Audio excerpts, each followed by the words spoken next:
andas? Buen día, Guillermo. Buen día, buen día. Te hacía preso, Ya con Guillermo. lo que dijo Juan Miguel, Carzoglio estoy de más. Es tu mano derecha, decimos. Se conocen de hace tanto tiempo. Y fue muy claro. No, pero Guillermo, Muy claro. hay cosas que vos nos podés explicar bastante mejor, sobre todo en cuanto a esto que planteaba Cecilia de qué tanto se pueden pronosticar estos pronósticos y si lo estamos haciendo bien, estos fenómenos. Y si lo estamos haciendo bien. A ver, vamos a poner las cosas en su sitio. Muy bien. Primero, el Sistema Nacional de Emergencia es un pequeño monstruito que ha ido creciendo cada vez más. ¿A qué te referís Lo con único monstruito? que se puede pronosticar es una crecida del río Uruguay o una crecida de los arroyos que en estos días no he visto ningún comentario. Hoy, por ejemplo, en Durazno ya hay algunos arroyos que están desbordados. Esa es la primera cosa. Esta guerra con los meteorólogos privados no es nueva.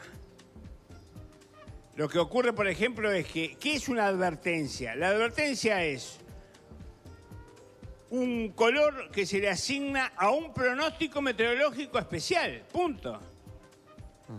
Porque, ¿qué es lo que tiene? La advertencia naranja dice, se esperan en los departamentos de tal, cual y tal otro,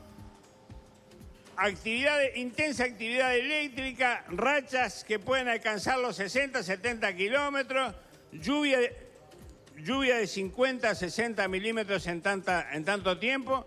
Y eso es un pronóstico, en buen romance es un pronóstico. ¿Pero fueron bien pronosticados estos fenómenos, sin ir más lejos, de San Carlos y Pan de Azúcar por un lado y Melo por el otro? ¿Qué opinas tú? A ver, Cecilia, no hay ningún tornado, no hay ninguna turbonada que se pueda pronosticar. Ni acá, ni en Estados Unidos, O sea, ni en como dijo el China. presidente, ¿estás de acuerdo? Lo que ocurre es que se puede decir, hay condiciones, cuando a veces los índices rompen los ojos, hay condiciones en tal o cual departamento que se pueda llegar a generar una turbonada y o tornado, o turbonada barra tornado. Nada más que eso. Pero no hay ninguna advertencia, no hay ninguna alerta que evite los daños que produce la naturaleza. Claro, más bien a la gente protegerse. Entonces, de cuando repente. se empieza... Claro, es más, esto va a seguir ocurriendo desde ahora, así se limite, así se establezca una ley que diga que no hay ningún meteorólogo que pueda opinar de nada, que se vayan a su casa a tejer calceta. Ahora, Guillermo... Van a seguir pasando los fenómenos. Pero es que es así. Es Pulsi mueve. Vos decías... Esto es pasarle factura, a los privados de lo que no hace Inumet o de la lentitud. Yo escuché hasta el cansancio que con respecto al tornado de San Carlos, se había pronosticado, se había emitido a las 18:30 una advertencia. Eso no es correcto. Eso es una falacia. La advertencia fue emitida a las 22 horas local del 22 y con hora de comienzo a las 22. Lo que se emitió a las 18:30 fue un informe especial, un preaviso a la población de que se iba a actualizar la página web de meteorología, que es la que tiene el ciudadano común para informarse y la que el SINAE lo redirecciona para que se informe a través de los pronósticos de acuerdo a sus protocolos, que la iban a actualizar a la hora de comienzo del evento, que comenzaba a las 0 horas. Como ya a las 9:30 había tormenta y lluvia, lo adelantaron para las 22. Pero nunca se advirtió nada. Entonces, ¿qué pasa? Pero Guillermo, No se la puede información... esperar hasta último momento para hacer una advertencia. ¿La información está y está mal comunicada o no estamos llegando a la información como país? Es todo una especie de entelequia, es algo complejo. Habría que primero hacer mejores pronósticos en vez de pintar todo el país de naranja o todo el país de amarillo, todo el país de rojo. Habría que especificar, como hacen en ese caso los argentinos, acotan el área y le ponen bien delimitado la zona en un pronóstico o en una advertencia a muy corto plazo, que son para las próximas 3 horas, de lo que podían esperar. Entonces no estamos teniendo a todos los comités y toda la infraestructura en vilo para ver si puede ocurrir en Artigas una turbonada cuando en realidad podría ocurrir en La Valleja. Sí, está claro. Guilla, ahora me dejaste preocupado con lo que decís respecto a que estas cosas van a seguir pasando. ¿Están pasando más que antes? ¿Van a pasar más? No, lo que ocurre es lo siguiente. ¿Por qué están pasando? Yo lo dije el 5 de noviembre con Gerardo Sotelo en TV País. Ajá. Dije, es de esperar que estos fenómenos se vuelvan a repetir antes de fin de año. ¿Pero por qué ocurre eso? No es por el cambio climático, que el cambio climático es un curro que deja mucho dinero. Ocurre porque precisamente la temperatura del agua del Pacífico está pasando de muy caliente, que fue el tercer evento más importante de los últimos 150 años, a una temperatura de agua fría que no es lo suficientemente fría como para decir, bueno, va a ser categóricamente de esta forma. Entonces, esas fluctuaciones entre agua fría, más fría, menos fría, condiciona el patrón de circulación atmosférico, ingresan frentes fríos y cuando encuentran por delante aire cálido y húmedo se arma el tala debacle. Ajá. Ahora el año ya se termina, Guillermo. ¿Esto se puede repetir algún fenómeno de este tipo en verano? Por supuesto, por supuesto, por supuesto. Ajá. De hecho, ayer estaba mirando modelos matemáticos, para el 4 de enero estaban dando una situación de temporal con una bruta tormenta y todo. Habrá que ver si, todavía falta mucho, por supuesto, pero habrá que ver si eso se va a cumplir o no.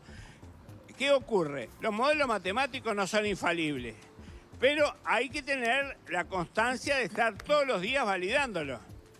Una de las grandes deficiencias que tiene el INUMED es que el predictor que está hoy está desde las 7 de la mañana hasta las 7 de la tarde.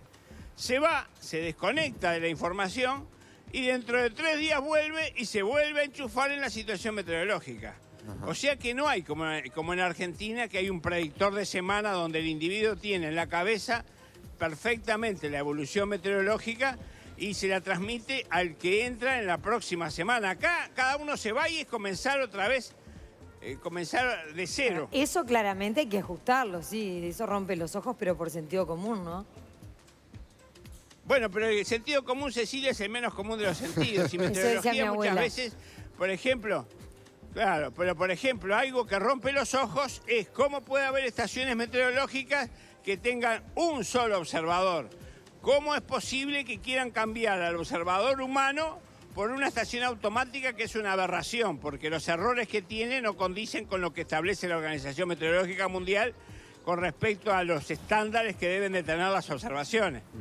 Entonces, cuando hablamos de eso, cuando hablamos de que hay gente que dirige, que no es meteoróloga operativa, que no está al tanto de hacer observaciones, que no conoce el problema desde abajo, es como poner un contador, como ya ha ocurrido, como ministro de Salud Pública. Si el individuo fuera un administrador hospitalario, puede tener de repente un muy buen asesor en las otras áreas. Y de repente podría decir, bueno, los hospitales van a marchar mejor. Pero cuando es un contador que venía de una empresa cementera y está trabajando ahí, ¿qué puede saber? Guillermo, hablando de eso, hay que abrir una carta de crédito a este nuevo INUMED que se separó del Ministerio de Defensa, donde se puso en la conducción, en vez de un militar, a una meteoróloga.